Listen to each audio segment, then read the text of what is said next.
Namaste, group hug. Please come and join me on the sofa.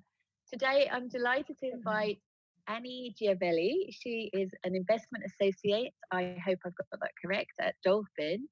Anny, welcome. Good morning. Nice to Good see you. morning. Nice to see you too.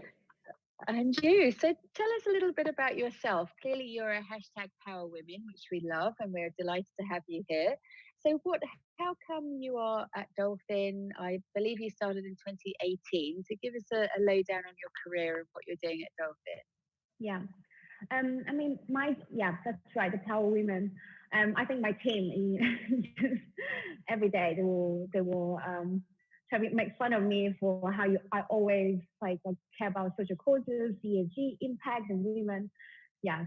But yeah, my journey with Dolphin started a couple of years ago. I think it's actually a bit longer. That's when I just moved back to London from Cape Town. And I started as external consultant on the blockchain project. And then because of the interest of Dolphin expanding into Asia, they offered me to join the China desk to help the company to expand into Asian markets, especially China. And I'm half Chinese, half Italian, and I can speak both Mandarin and Cantonese with working experience in Hong Kong. So I think they thought, it's quite a right fit to have me on board. Then after a few months of project on blockchain, I decided to join full time at Dolphin on the China desk. And then I went actually with senior management to China a couple of times on business trips to explore a bit of China market. And it's quite funny because I actually have never been to China before. For them, it was quite mind-opening experience. Also having to eat some weird types of food and go to karaoke, and for sure the culture there is very different. Also, when it comes to dealing with clients, it's very different. And after that, also because my working experience in Africa and in Tokyo, and my personal passion for impact and ESG, I basically decided to move from China desk to the investment team to help the investment management team at Dolphin to work on the impact offering. I'm just going to interject there, but to speak Mandarin and Cantonese is very unusual, which the viewers may not know, because one is Cantonese is Hong Kongese, isn't it? Whereas Mandarin is mainland China, which the two, even people born in both, do not speak, born in either or, do not speak both, do they? I mean, It's a very rare attribute. So was it, whoever is your Chinese side, was that Hong Kongese side or was it Chinese side? So my mom, she's actually from the north of China where they speak Mandarin. But my parents are they're entrepreneurs. So my dad, well, he's the Italian guy. He wanted to start business in China in the 80s. So he always says actually to everyone, you guys are trying to start business now in 2020. I went to China to do business in the 80s and even found a wife. And because of their work, they need to travel a lot within China. So I did my boarding school in, I think, 5, 6 different cities in China. I had to pick up both Mandarin and Cantonese because I lived in Guangzhou, in Shanghai, in Beijing, where they speak different languages. It's very impressive. So I was impressed with Dolfin and their WFH. So you're based in Italy right now. So tell us how it is in Italy, because we did speak to one of our lawyer clients, and he said Italy has just switched straight back on, and he attributed this to this military governmental joint initiative of masks. So from what we were saying earlier, it sounds like Italy switched back on and you're getting very different resonances from different countries. And normally you're based in London, I'm assuming. So how is Italy? I actually just flew back last weekend. Italy now is slowly opening. All the restaurants are open, all the offices are open. You do need to have a social distancing policy, and it's compulsory to wear a mask anywhere. and they take your temperature everywhere before you get into office or any, closed space. And it feels a little bit like dystopian world, do you know what I mean? Like before walking into any Yeah. place, there's someone there taking the temperature on your forehead. Yeah. So how Um, is that? I mean, as Italy has switched back on a bit. I mean, I know you've only really just gone there, so maybe you don't have a massive idea about it. But here, I'm finding if I get masses of notices on restaurants and stuff like that, my default position is I just don't want to bother, and I can't be bothered to go in there, which is really not good for them to recover, is it? And actually, some of the restaurants here, like Franco's, said we opened and then we just closed again, and we can't really see whether we'll bother with July, and maybe we'll come back August or September because there were just no customers. So is there a sense that the customers are just going, all right, well, we'll put up with all these new regulations and we'll push through and we'll still spend? um, well, I think there is a huge difference between the north and the south of Italy. The north is sort of the center, of the breakout, and Italy, in fact, is the second country after China. And south, I think they have seen less cases, so it's a little bit, it's more open. Even during the lockdown, like it wasn't, full lockdown. Like in the north, the situation was pretty bad, so people are Yeah, still a little bit skeptical in getting in close contact with other people.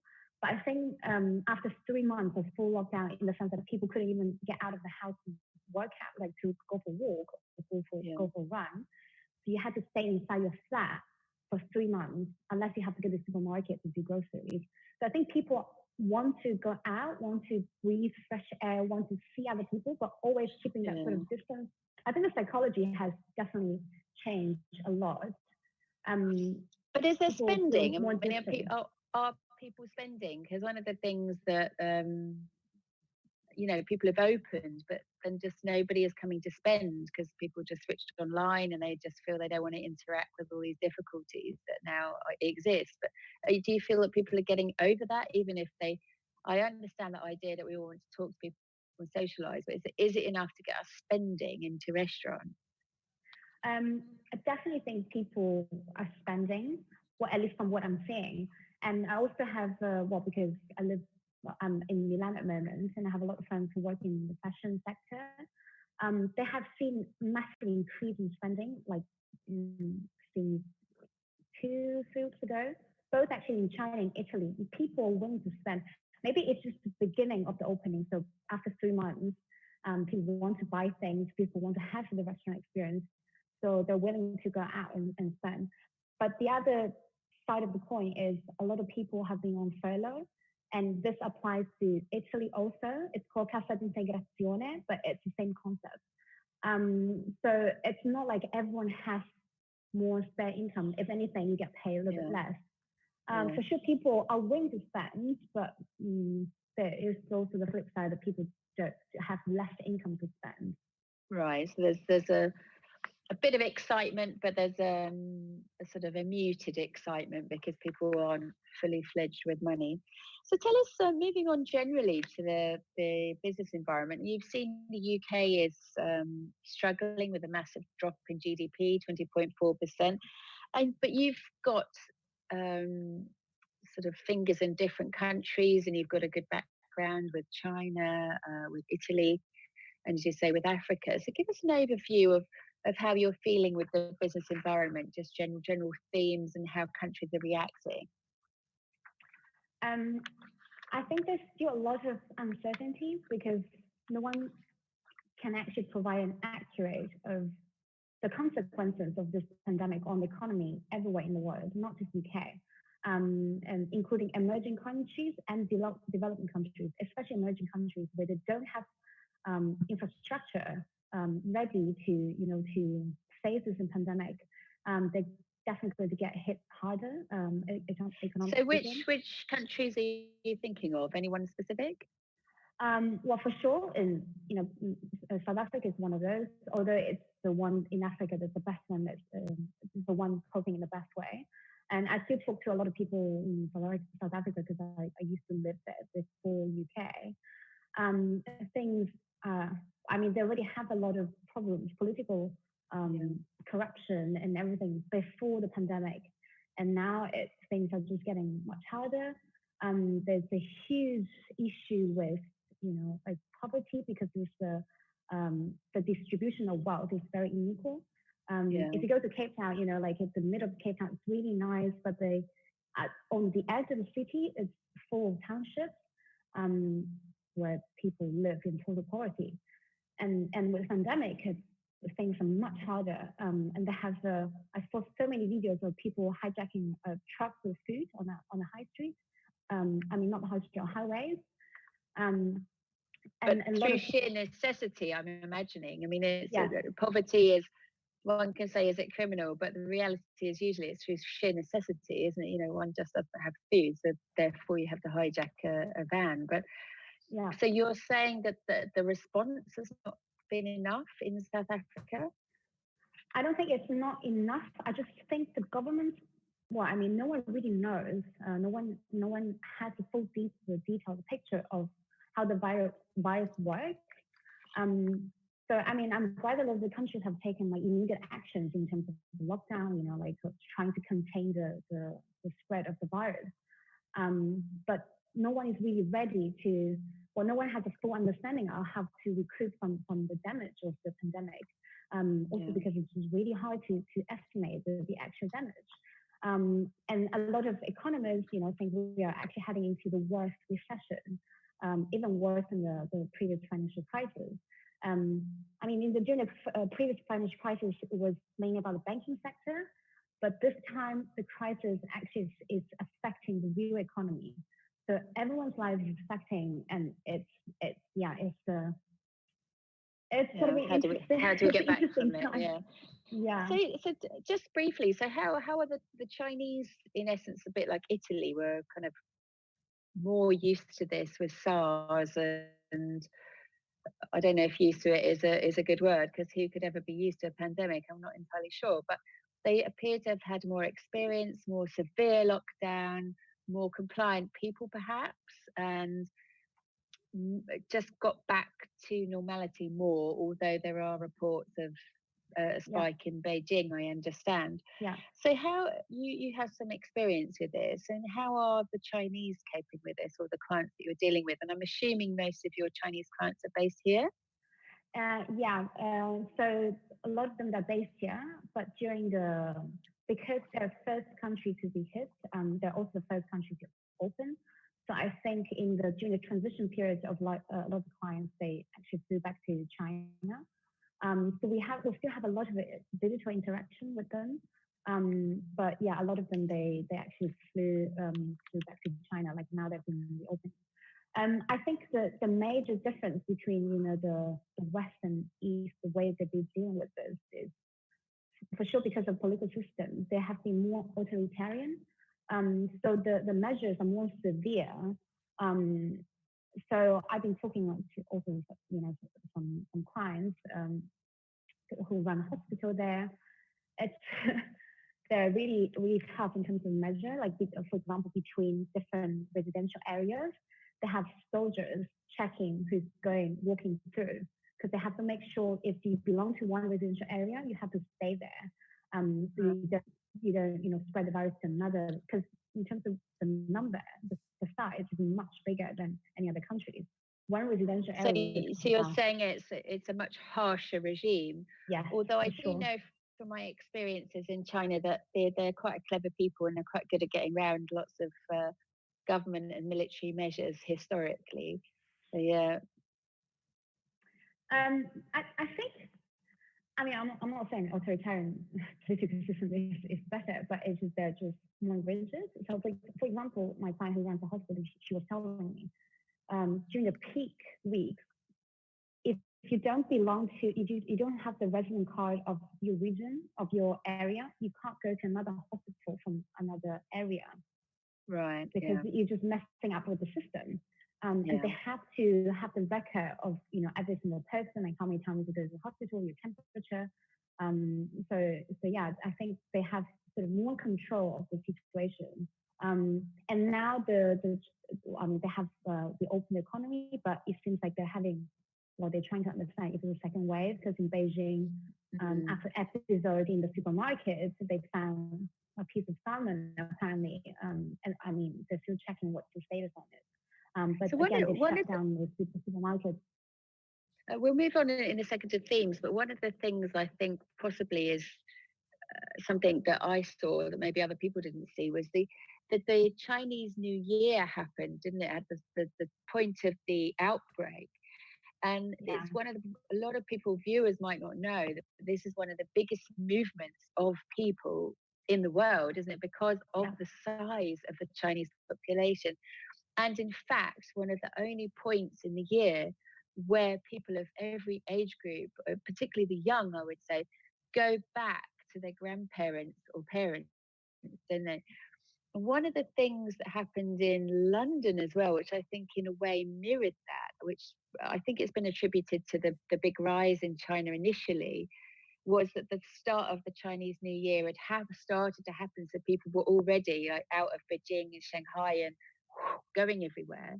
mm, But in London, actually, the same thing happened where people in the city saw the panic emerging and it all spread like a huge, almost like it was the Chinese New Year, out to the country. And we lost 50%, I would say, of people from the city exploded out into the country regions, almost in a very similar manifestation of a Chinese New Year, which I think has not been understood, that our push out into the country probably caused the spread of it.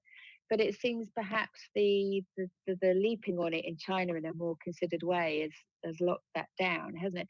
Do you think yeah. the Beijing spike is serious, or is it just a news comment that will disappear? Do you think Beijing? What? Sorry, say it again. Do you think the Beijing spike of cases is serious, or it's just a news thing? Um, I think the problem with China is that we don't really get the real time information. So there's always a bit of time lag in terms of when we get information, when things are actually happening in China, and then we get the updates about what's happening. So it'll be interesting to see what they tell us. Um, Also, but because we have clients and I have family also in China, we can get the real information from people who live there. Again, from my conversation with them, life is normal. But as soon as small things happen, it's the action is immediate. It's a minute after. So they shut the restaurants if it's the case. They tell people to stay at home for like 2 weeks, whatever, to contain the spread if they are okay, because there have been new cases. So yeah, so I think they have been quite responsible. They're trying to understand if this is a second wave or if they could Yeah. contain the spread within just like the 2-3 areas around the supermarket. But it seems even if there's a spike, they're kind of on it, so they'll Yeah, sort it out. So that's good. very So quick. what are the themes? I mean, what are clients ringing you about? What have you spent your last 2 or 3 months having to focus on for clients, whether they're Chinese or Italian or whatever nationality they are? Well, I mean, for sure, markets are keeping us awake every day. I mean, it's probably the worst. Well, yeah, it's probably the worse than the financial crisis, both in fixed income and equity markets. So, I think in the very beginning, clients were first for sure worried about the markets and the volatility in the market. But Dolfin has been doing a quite great job in terms of trading certain positions at the right time and buying things also at the right time. In fact, pushing the concept of resilience baskets and recovery baskets. So when we communicated with the clients regarding the actions we've been taking and the actual performance of the portfolio, they are quite happy. I haven't heard anyone really complaining to us about the investment in job. Not that I'm trying to, not that I'm Yeah, biased, no, but don't worry. We'll take it as a green light that things are okay, because that's your job, isn't it? To like monitor yeah. investments and wait for downturns. But is there anything specifically they're interested in? We've had a chat with Sandair, and they were saying they see sort of, there's a lot of more interest in ESG. How can I be compliant? We've seen from the lawyers market, wills and succession. So is there anything that's chipped up that you think, well, that's interesting, you didn't see before? I mean, on my side, because I focus a lot on ESG and impact, for me, this is the interesting timing for me to push the concept because personally, I think the companies who will survive, will come out stronger from this crisis, will be the companies who have had ESG policies in place, who have been focusing on impact, because those are the elements that the key components of resilience of the companies, and pressing social and environmental issues are even more evident now during pandemic times. People are becoming more aware. So it's not, so before people think, oh, it's a very expensive product that people can also only afford during, like the peak of the market. Yeah, But it's yeah, actually not. It's a very long-term investment strategy. Like it's for me, in the future, that will become a compulsory, and it will be applied across different types of investments. It won't be a choice anymore because look at what is happening to the world, like just the environment, like the climate change yeah. is real. If people are seeing the real effects of it, and people are trying to express their values through the way they invest, their investment choices, their investment strategies, and from the conversation I have been having with not with the clients, but also with the other financial institutions or lawyers or asset managers, they have been seeing a lot of interest or increasing interest in this area because they think Yeah. it's important to keep the world alive, like after the crisis. And it does seem that the market and the products available from our chat with Sandair do seem to have developed very quickly, very rapidly, and there seems to be a lot more opportunity to go into that market without huge fees and third-party fees. So it does seem that if clients are interested in that, that the time has come, doesn't it? And even with COVID, perhaps people have got a bit more time to think about that and actually Yeah, change their investment strategies. yeah. So give us a chat on Dolfin because many viewers may not be aware of the organisation, and just tell us what the organisation does and what you do for clients.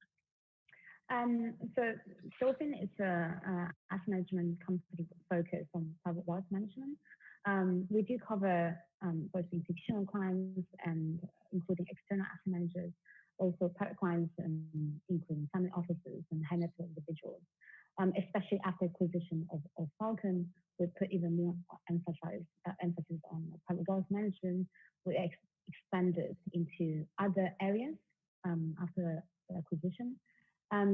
Within the private wealth management world, we have the traditional, like Monday discussion Monday, but we also have other things which I would say a little bit different from the rest of the market. So, for example, private investment club, which also includes the impact offering that we're talking about.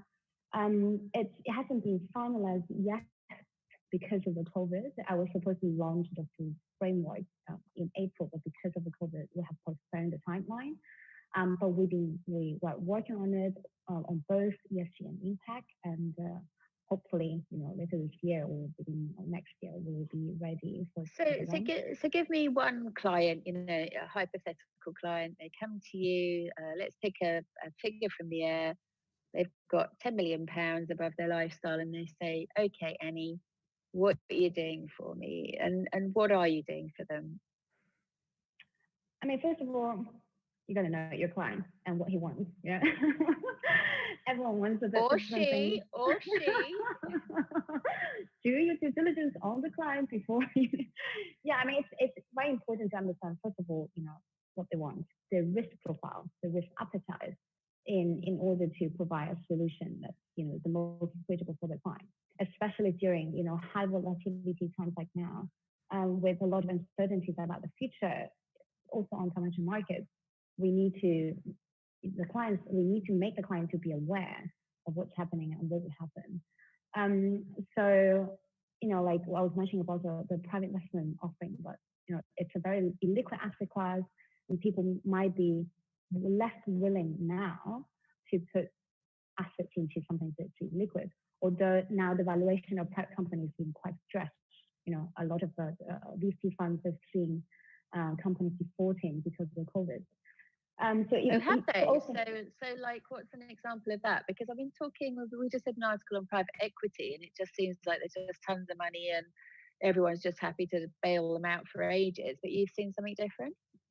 I mean, it depends, right? Of course, the blue chip names, big airline companies, the government necessarily has to bail them out. Although, personally, I'm a bit skeptical about the state intervention on times like this, because everyone was talking about the bailout of big banks during financial crisis and after financial crisis, but now we're seeing the same thing applying to other sectors. So, and for the smaller companies, but also a lot of business models have been challenged. For example, WeWork, it's a huge company, but does the business model make sense now during times like this? I think a lot of I think a lot of companies, big ones, small, medium enterprises, they have to revisit the business model. They have to understand how to make the company resilient. They have to take appropriate corporate actions, response. They have to be responsible, accountable for their own employees, for their stakeholders, which doesn't mean just the owners, but the stakeholders, including their clients and everyone that's been affected by their business. That's why, again, linking back to the ESG, I think people are putting greater scrutiny on the companies, both on private and public investment side. They want to invest in a company they think will survive, and it's responsible for every single stakeholder. And I think people will also, before at least on the ESG side, a lot of people emphasizing on the E sector, but we've seen a great shift towards S and G, in terms of how the corporate responds. I think in the future, those elements, not just ESG, but also impact, they will have to be incorporated in one value creation chain, because those elements, all of them, they're critical for a company to survive. Well, not just to survive, but to thrive in the future. So, So more along the model of the big society capital outlook. So let's wrap up now. So give us a post-COVID, 2 to 5 years. How are we all going to shape out? I mean, we've got a little bit of an idea of companies with more of an ethical or humane outlook having better investment, and I think that's got to be a good thing. But in a way, it conflicts with private equity, doesn't it? Which is about cost-driven models which squeeze down and squeeze people costs. So interesting to see what happens there, because they're buying up a lot of companies in distress right now. But so 2 to 5 years looking back, how did it all pan out? What did you say to clients? Well, for sure, everyone's been talking about new norms. I think a big change is needed in every single fund of our lives, not just investments. The way we have to rethink about the way we live our lives to be more conscious. I think there is a huge shift of, just the collective consciousness. People have been managed to pause their life to think about things, and the way of investing will also change to include. Well, I mean, again, I'm really biased towards ESG and impact. Those will become standard investment criteria that people will incorporate in their investment decisions. The markets will change also, because the market will reflect the demand from the investors. They will express different values, the way of wealth storage will be different. For example, is income still, the right way of storing wealth? Who knows? I think all the markets will see huge change. Again, also on the private investment side, this is actually a good moment to invest because the valuation is much lower, and the companies who can't survive, they'll just die. So the way of the business model, the sectors who will survive from the crisis will also be different. The new VC darlings will be different. Will be darlings. Will be companies still focusing on tech and healthcare. New way of making food also. It's quite bizarre how food, the basic needs of human beings, it's one of the most tricky, controversial sectors, because the food that people that are consuming, if you look how has a huge environmental impact. And secondly, the food that people are consuming is not healthy simply. The healthy food is actually 4 or 5 times the price of unhealthy food. And why is that? I think basic things also will see a substantial change because it will come from also the demand from the consumers. The Yeah. way of doing marketing, the tech, and the privacy of data. I think a lot of things, different areas will impact it. We need a huge change, and yeah, in terms of how everything will be evolving. Um, Okay, well, I just want to say thank you so much. We've had a great chat, and that's really interesting. And I agree with you. I think food is become nothing that anyone thought so ever present in their life. I mean, let's yeah, not talk about toilet roll. That was just like came out of nowhere, didn't it? I think with yeah, Greta Thunberg, we had the super glue effect, didn't we? And then suddenly with the COVID, we had the toilet roll effect. So who knew that was going to happen this year, which is crazy. But anyway, yeah. I just wanted to say thank you so much. It's been a pleasure meeting you.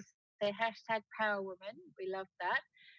We look forward to seeing you post COVID and keep safe, keep well. If viewers have enjoyed this, please press the thumbs up. And if you can subscribe, that would be excellent. But we look forward to seeing you soon, Annie. Thank you so much. Thank you, Karen, for having me today.